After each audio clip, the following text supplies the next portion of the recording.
Hello guys and welcome to Manual Education. So this video is very important for all the MBA aspirants जो कि CET का exam लिखने वाले हैं. Guys, आज हम इस वीडियो में बात करने वाले हैं कि कौन से सेल्फ स्टडी रिसोर्सेज को आपको टारगेट करना चाहिए अगर आप सेल्फ स्टडी के थ्रू अपनी प्रिपरेशंस को कंटिन्यू रखना चाहते हो. Guys, we have to understand that we are already in the month of September, half way through हो चुके हैं हम. तो बचे हमारे पास exactly 6 months for the examination. March में हमारा पेपर होने वाला है CET को लेकर. तो रफली 180 डेज़ या फिर उससे भी थोड़ा कम ही टाइम बच गया है हमारे प्रिपरेशंस के लिए. तो बहुत इंपॉर्टेंट हो जाता है कि हम अपनी सेल्फ स्टडी पर ज़्यादा एम्फोसाइज़ करें. तो इस वीडियो में हम ऐसे ही सेल्फ स्टडी रिसोर्सेज को भी चेकआउट करने वाले हैं और देखेंगे कि कैसे आपको आपकी सेल्फ स्टडी रिसोर्सेज के साथ आगे बढ़ना चाहिए. तो ये वीडियो एंड तक ज़रूर देखना और अपने फ्रेंड्स को भी शेयर कर देना. So let's start with the video.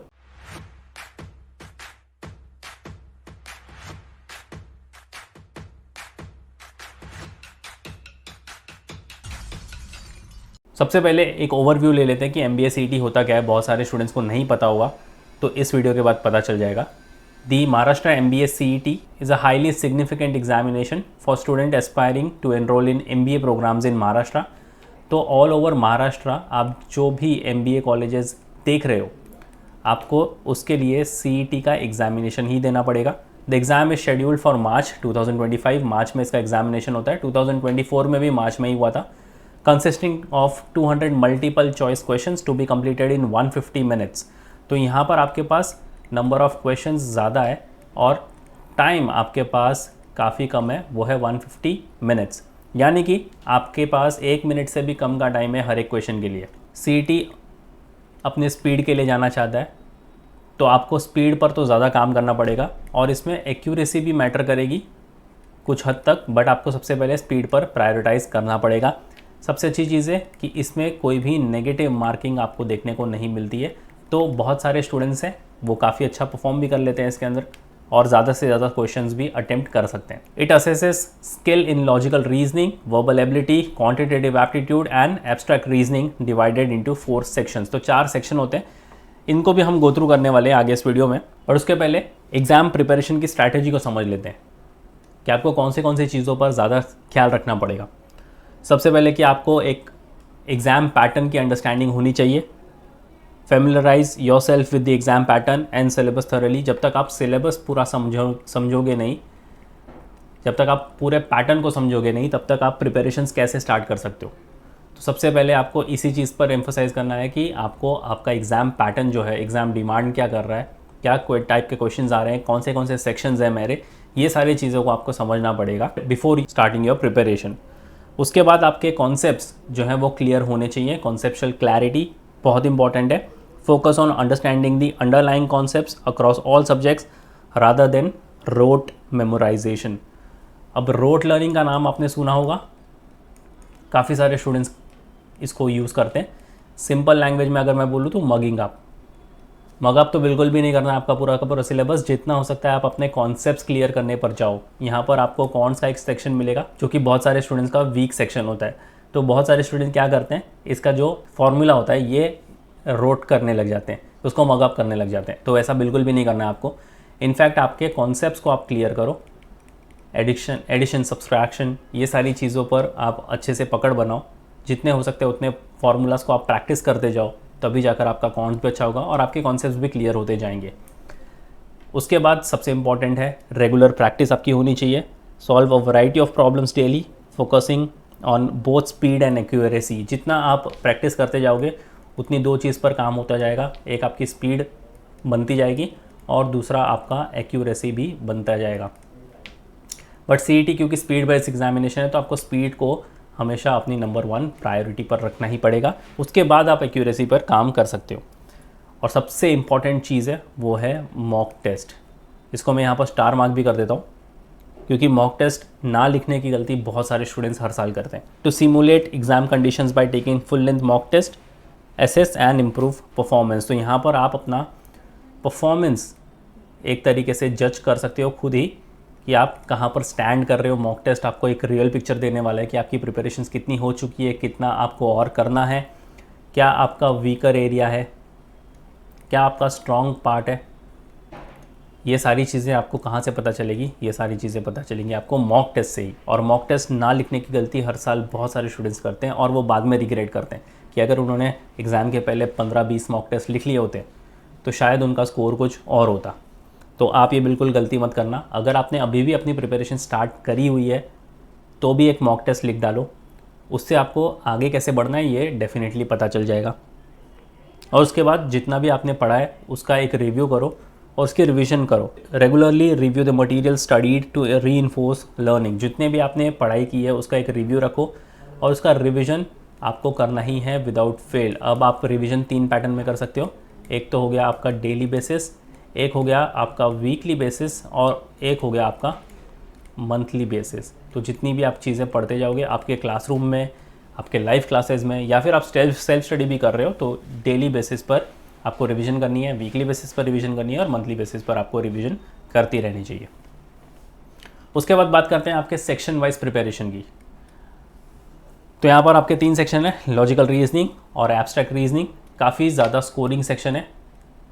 अगर आप मैन्यूअर के स्टूडेंट हो तो रीजनिंग में तो आपको काफ़ी अच्छे स्कोर आने ही आने हैं, यहाँ से आप काफ़ी अच्छा मार्क्स ले सकते हो। तो यहाँ पर कुछ टॉपिक्स आपको अच्छे से प्रिपेयर करने हैं, जैसे कि आपका लीनियर वाला टॉपिक हो गया, सर्कुलर अरेंजमेंट वाले टॉपिक हो गए, सीरीज़ कंप्लीशन वाले टॉपिक हो गए, फिर कोडिंग हो गया, आपका सिंबल बेस्ड कंपैरिजन हो गया। तो ये कुछ टॉपिक्स हैं जिनको आप प्रायोरिटाइज़ कर सकते हो और यहाँ से आप काफ़ी सारे मार्क्स बटोर सकते हो। जैसे मैंने बोला कि ये काफ़ी ज़्यादा स्कोरिंग सेक्शन है, तो लॉजिक में तो आपको अच्छा परफॉर्म करना ही पड़ेगा। उसके बाद आते हैं थोड़े ग्रे एरिया पर, which is counts, quantitative aptitude. अब बहुत सारे स्टूडेंट्स का कॉन्स वैसे ही थोड़ा वीक होता है। उन्होंने 10th में लास्ट पढ़ा था, 12th में लास्ट पढ़ा था, ग्रेजुएशन में उन्हें मैथ्स था नहीं, या फिर उनको मैथ्स स्टार्टिंग से ही नहीं पसंद है, फियर है, फोबिया है। तो ये एरिया पर आपको बहुत ज़्यादा काम करने की ज़रूरत है और इस पर भी आप काम कर सकते हो। आपको कुछ एरियाज़ पे अगेन अच्छे से फोकस करना है, लाइक योर अलजेब्रा। उसके बाद हो गया आपका रेशियो एंड प्रपोर्शन। उसके बाद percentage, mensuration, time and work, probability. तो ये कुछ एरियाज़ हैं जहाँ पर आप काफ़ी ज़्यादा काम करके यहाँ से भी अपना सेक्शन जो है वो इम्प्रूव कर सकते हो। उसके बाद बात आती है आपकी verbal ability and reading comprehension. तो बेसिकली आपका इंग्लिश वाला सेक्शन है ये। अब इसके लिए आपको रीडिंग पर ज़्यादा काम करना पड़ेगा, ग्रामर को एनहांस करना पड़ेगा, सेंटेंस कंप्लीशन के ऊपर आप ज़्यादा फोकस करो, सिनोनिम्स, पैराजम्बल्स, वोकैबलरी, इन सारी चीज़ों पर अच्छी खासी मेहनत करो। अगर आपकी इंग्लिश बिलो एवरेज है तो you can start of with the newspaper. उसमें भी आप इंडियन एक्सप्रेस के साथ जा सकते हो, शुरुआत कर सकते हो। अगर आपकी इंग्लिश बिलो अबव एवरेज है तो you can switch off to the Hindu newspaper, the toughest newspaper in India.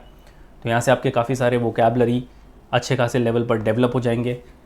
और आप वर्ड पावर मेड इजी, एक रेड कलर की बुक आती है बाय नॉर्मन लुइस, तो इसको भी रेफर कर सकते हो। अगर आपने मैन्यूअर ज्वाइन किया है तो आपको इसके सारे सेशंस मिल जाएंगे वीडियो फॉर्मेट में।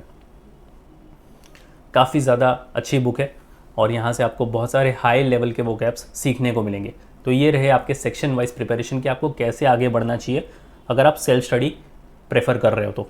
और सबसे इम्पॉर्टेंट आपकी ये वाली स्लाइड है जहाँ पर आपको मंथली प्रिपरेशंस में क्या करना है इसके बारे में हम देखेंगे। So we are half way through the month of September. बचे कुछ हमारे पास 13 to 14 डेज़ हैं इस महीने में, तो ये महीना मैं साइड कर देता हूँ।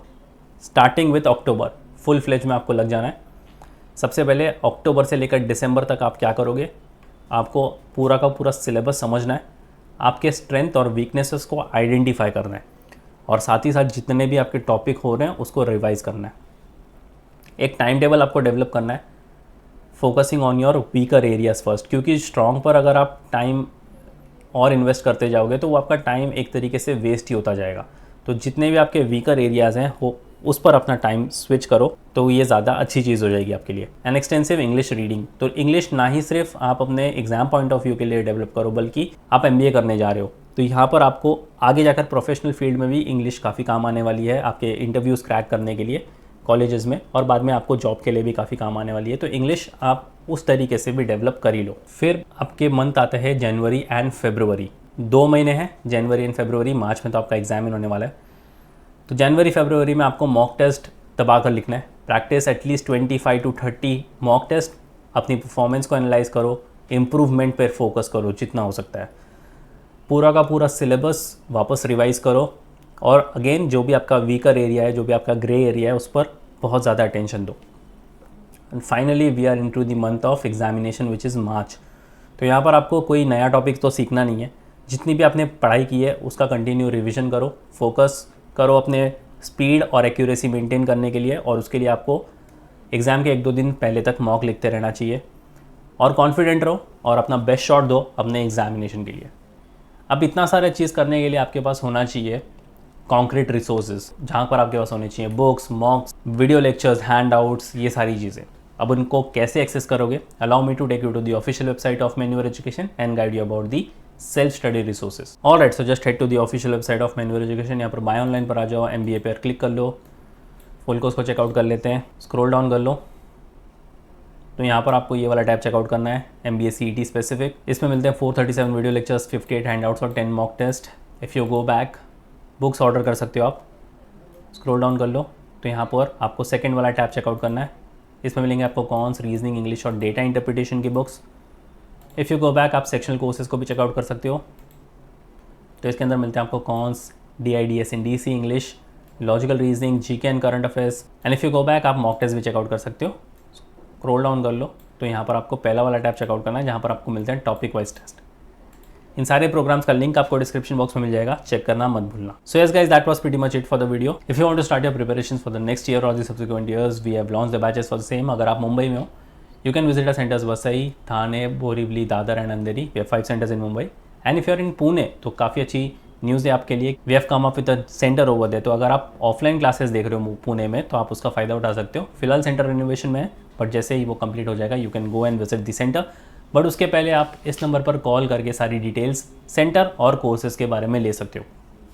बट अगर आप मुंबई, पुणे, महाराष्ट्र से बिलोंग नहीं करते, still want to join us online classes के लिए, पैन इंडिया लेवल पर you can contact number 8828581455। Batches को लेकर सारी डिटेल्स आपको डिस्क्रिप्शन बॉक्स में मिल जाएगी, तो चेक करना मत भूलना। So yes guys, that was pretty much it for the video. Until then, I will see you in the next one.